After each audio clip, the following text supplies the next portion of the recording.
Hey everyone, Solaris here. Today we're going to be covering installing Hyper-V Manager.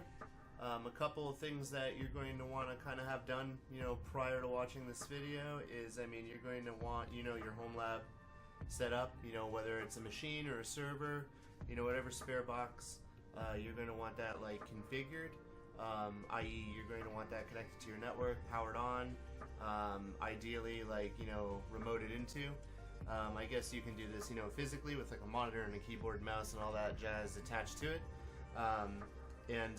You're going to want at least Windows Server 2012 R2 or above installed. The reason being is because there hasn't been much change from 2012 R2 to 2019 regarding the configuration and installation.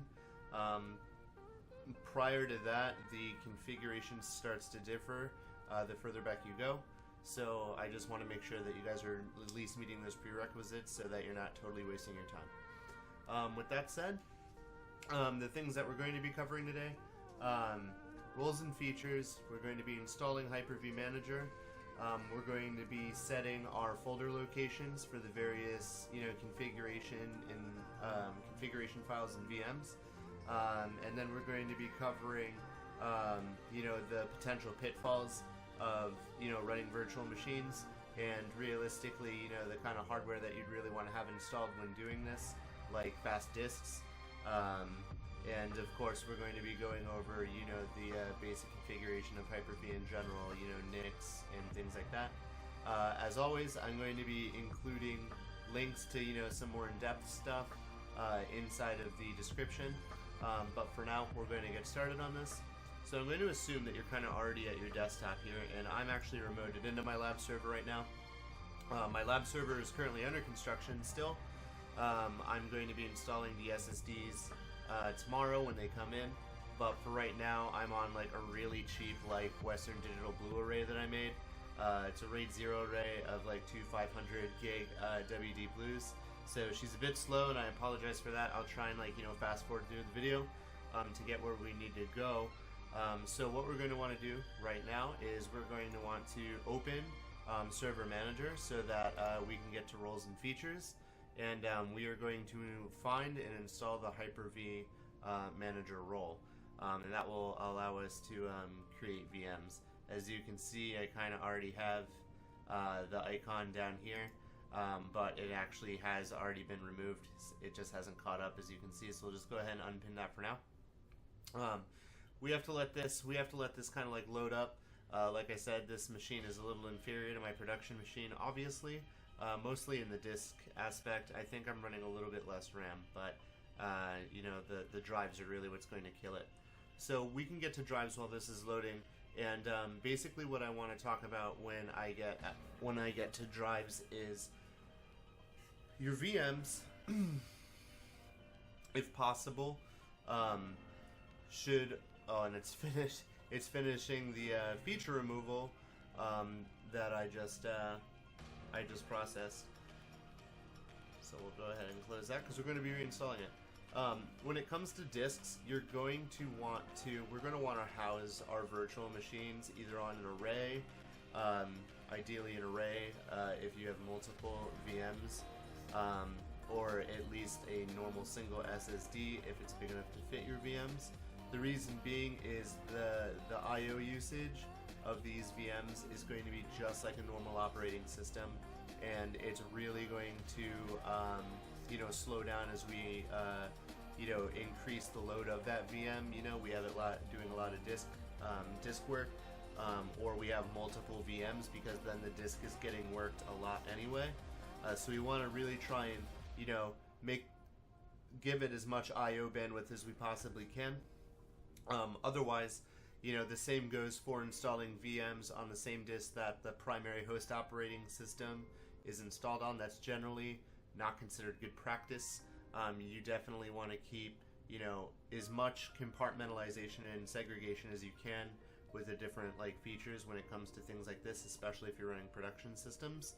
So ideally, what I would have going on, especially when I get my SSDs tomorrow, is I will be creating a 2-disk RAID array in my particular case, and of course, your needs will vary.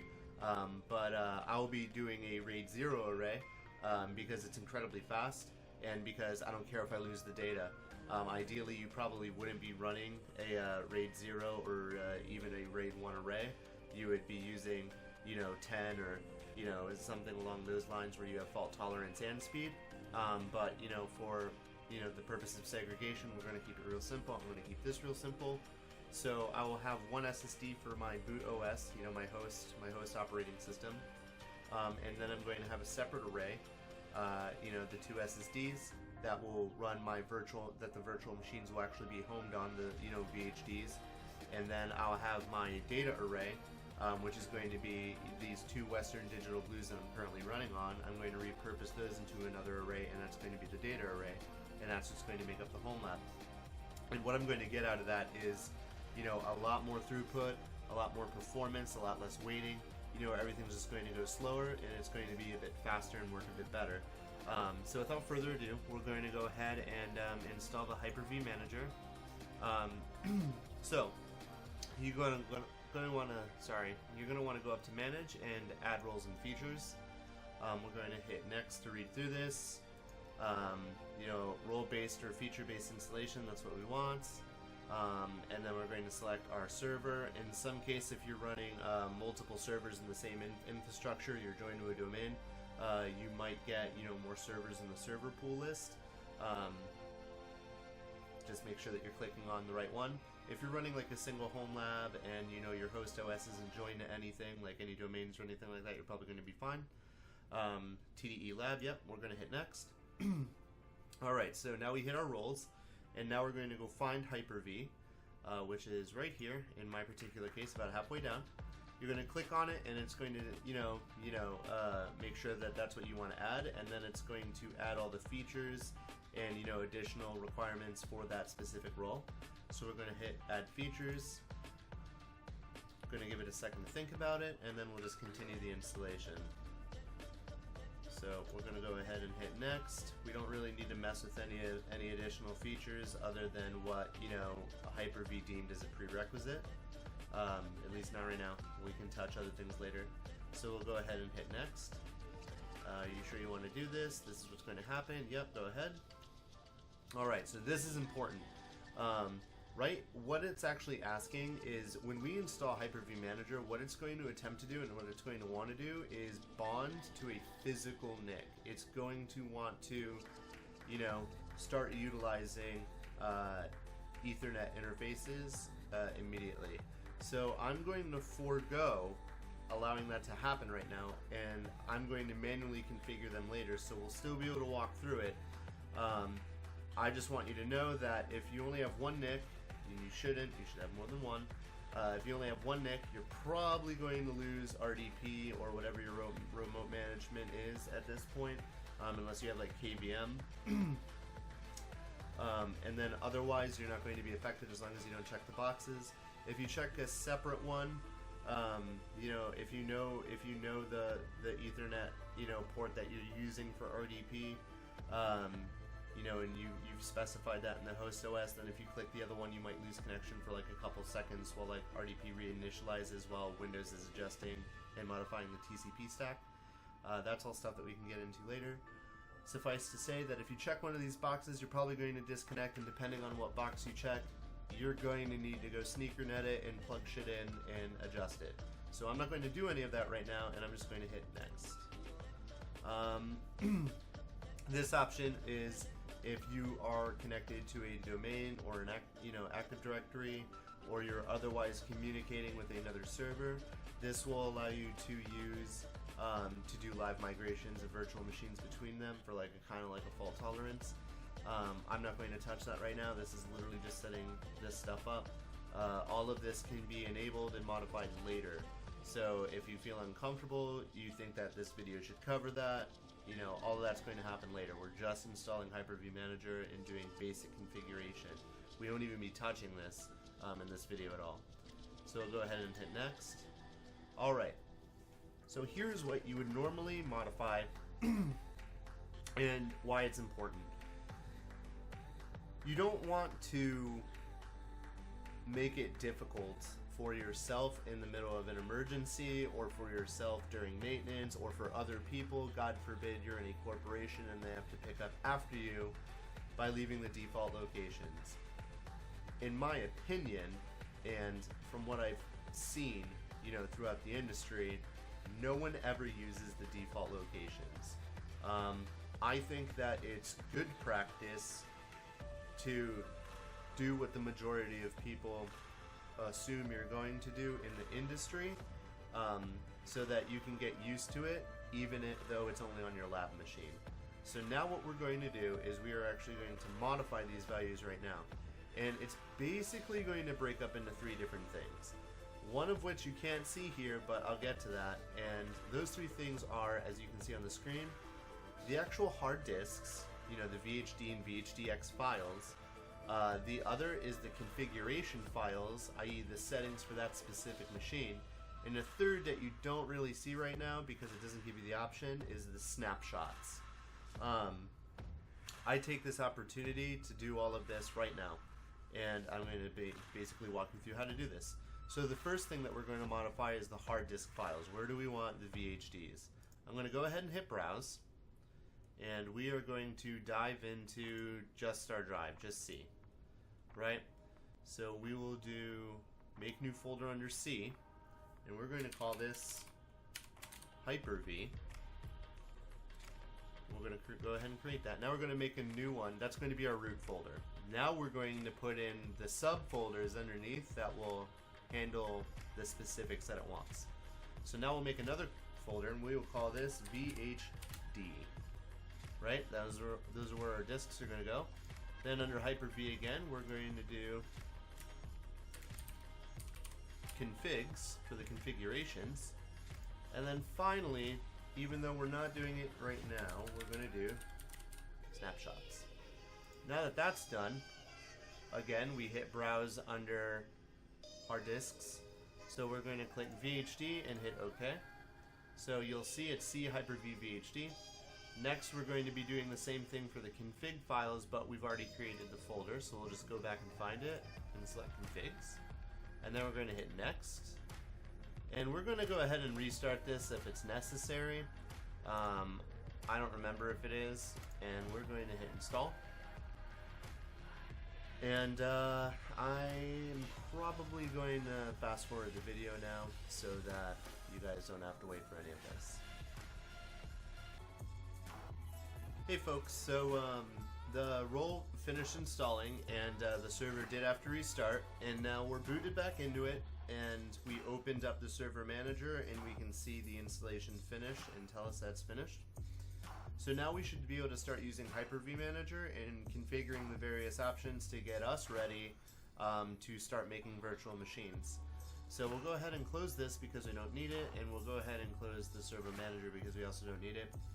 One thing that I recommend if you're doing this is go ahead and just pin this to the taskbar. Go and find it right here, Hyper-V Manager, and we're just going to pin it to the taskbar so that it's a bit easier for us to get to.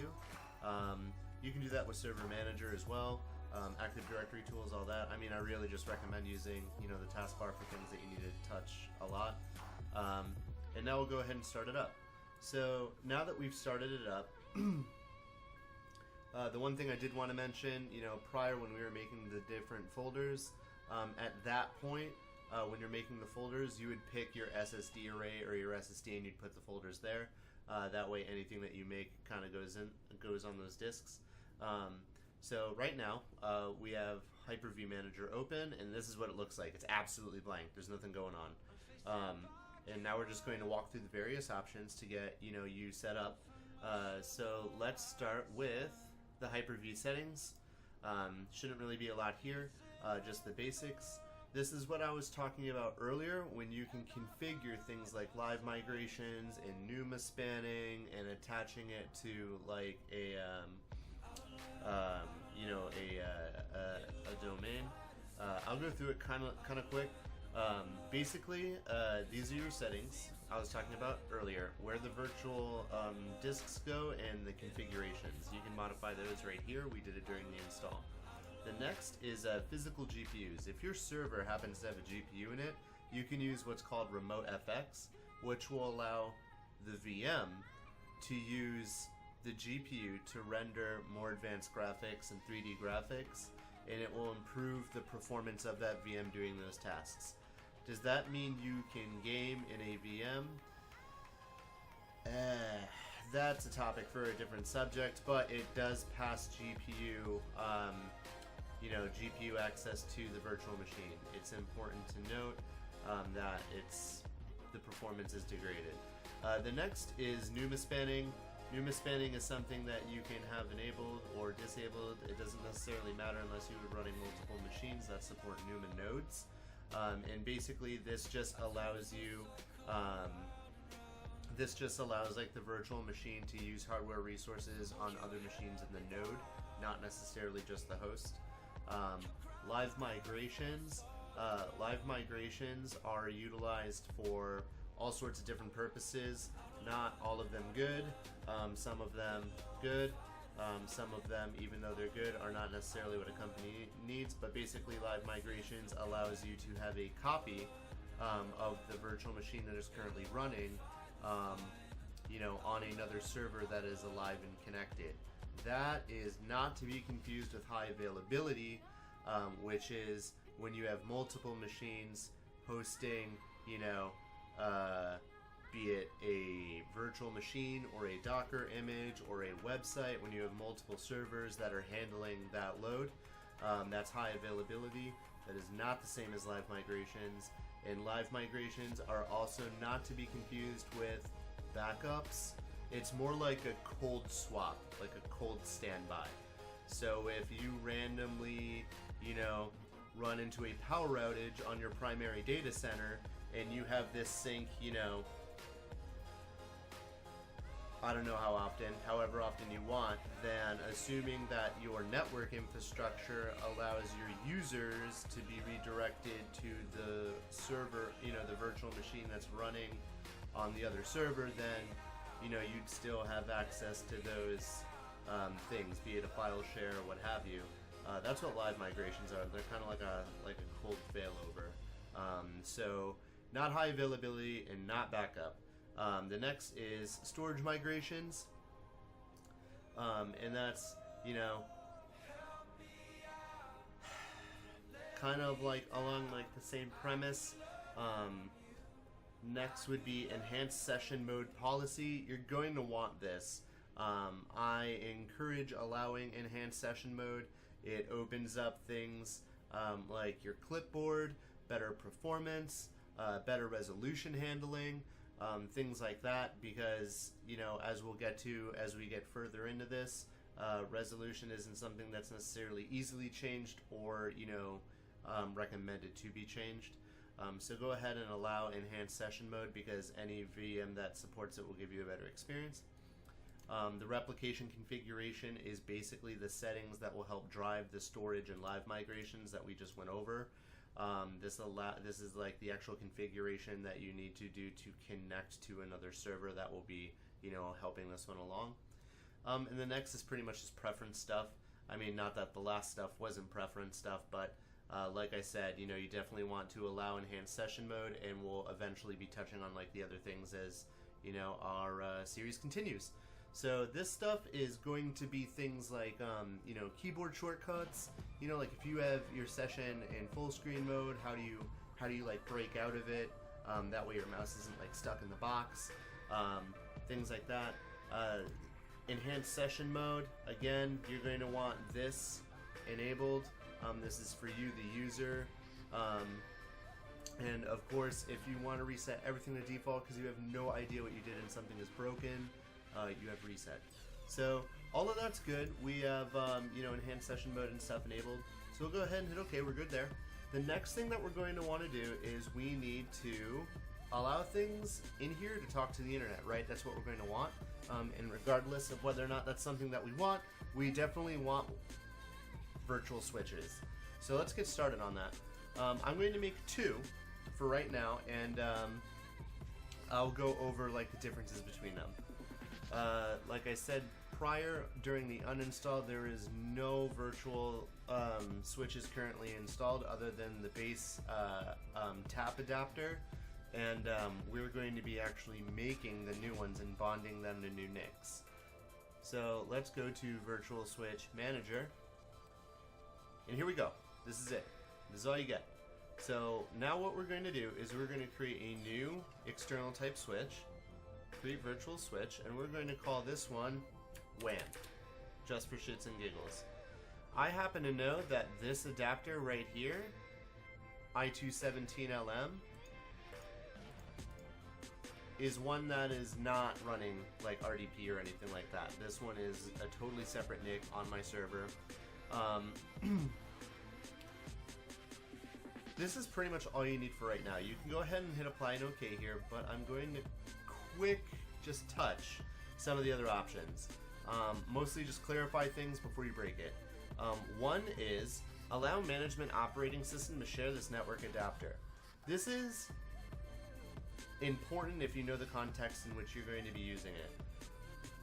If you are at any point, especially later in this series when we do actually do it, at any point want to run a virtual network, you're going to not want to check this box. By default it is checked, and you're going to want to uncheck it, and I'll tell you why. This makes this Ethernet controller transparent, this NIC. It makes it transparent to the operating system that we are currently running, which means that I can go into network management, and I can see it, and I can touch it, and I can do dumb things like assign it IP addresses. And it's right here, Ethernet 2. We'll go ahead and click on it, we'll hit details, and right there you can see I217LM, which is this guy right here.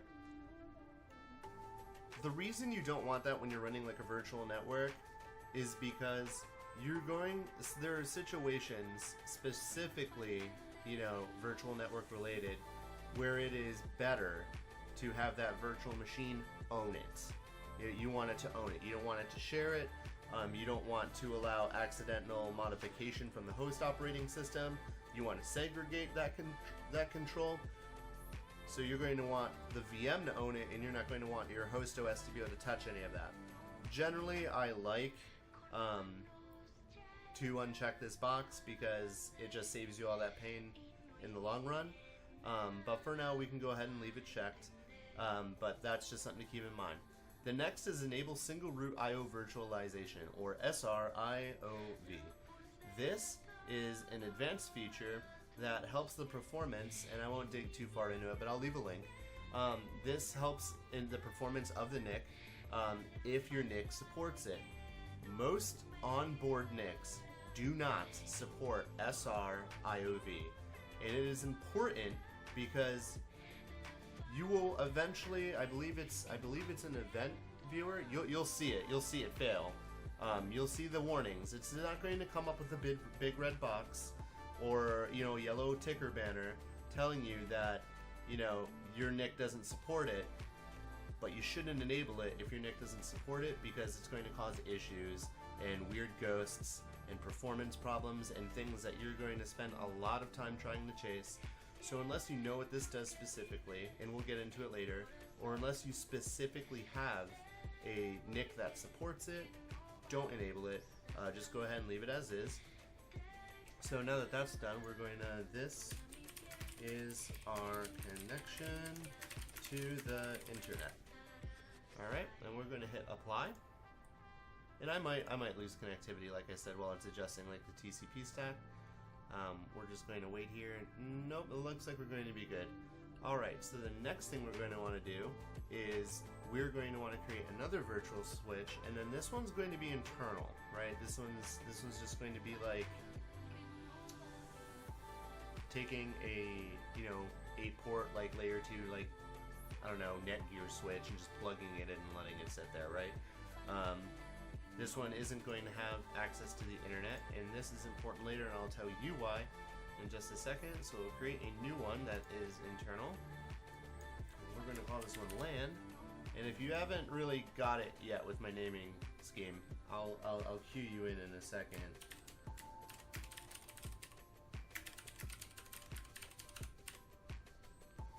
So this one isn't going to be bonding to a NIC, so because we choose internal, so we can go ahead and leave this as is, and we'll go ahead and hit apply. And it'll go ahead and create that virtual interface, and we're going to hit OK to stop it. So you've just created two connections. One, you bonded to something physical, be it you know, the one that your computer uses normally, because you only have one NIC, which is fine, really. You know, you only start running into like huge bottlenecks if you're like super saturating the link. So other than the annoyance of like using your remote session, you can bond. You know, you don't have to go out and get separate NICs. It's encouraged. You know, network cards are super cheap. And then otherwise, you created a LAN switch that is not connected to the internet. And what you have done is you have created the foundations for being able to set up a virtual network. So in the meantime, if you don't feel like literally tackling any of that, you could simply install a virtual machine right now. And I guess we can go ahead and like start it. I don't think we're going to install it. I think this is where we're going to call it for today. There are a couple more things I want to cover really quick, but I'll show you what I mean. So we're going to go ahead and hit new virtual machine. It's going to pull up our wizard. We're going to hit next a bunch. We're going to call this one test. We're going to say it's a generation 1. Yeah, that's fine. Right here, connection. Configure network on the left-hand pane, and connection, we can click our drop-down and we can choose WAN or LAN. So if I choose WAN and I install Windows in this virtual machine, it's going to be able to connect to the internet. It's going to show up in my router. It's going to show up in my switch stats. Like, it's going to be there. I'm going to be able to see it. I'm going to be able to ping it. I'm going to be able to talk to it. We're going to head and cancel this. Whereas the LAN switch is literally like connecting a bunch of computers to a network switch and then unplugging the Ethernet wire that goes to your router. They can talk to each other, but they cannot talk to the internet. So in the future, when we do make a virtual network, those two things are going to become important. But if you don't want to tackle that right away, then just go ahead and select your WAN and you know, test away. You can also select, you know, it's not like a one-time use deal, right? So you can actually have like 10 virtual machines if you really wanted, all of them using the WAN connection that we just made, and they'll all be able to talk to the internet. Of course, you have like 10 things going over like that one wire or whatever, but you know, there really is nothing stopping you, technically speaking. So that's something to keep in mind. And we'll get to how to separate like the LAN and WAN later when we create our virtual network. But you know, the LAN side is something that you're just going to want to kind of get out of the way, especially because, you know, if it's not doing anything, it's not hurting anything. So the last things that I wanted to touch on specifically are, again, if you don't have multiple NICs, I'd really suggest it. It'll help you segregate things in the future, which may be important if you ever decide to make something in production, or you want to, you know, have like cool shit going on at home. You're going to want that. And then the other thing that I wanted to mention, and this is like kind of important, because when you start studying, you know, at first you're creating and destroying. I mean, you are building worlds, planets, you know, the whole 9 yards. I mean, you're creating VMs just as quickly as you're deleting them because something broke. And this is the one thing that a lot of people don't tell you. When you delete a virtual machine from the console, right? You know, you'll see it. We'll go ahead and do it right now. Right here, we'll just create one. I'll show you. When you create one in the console, and you go to delete it,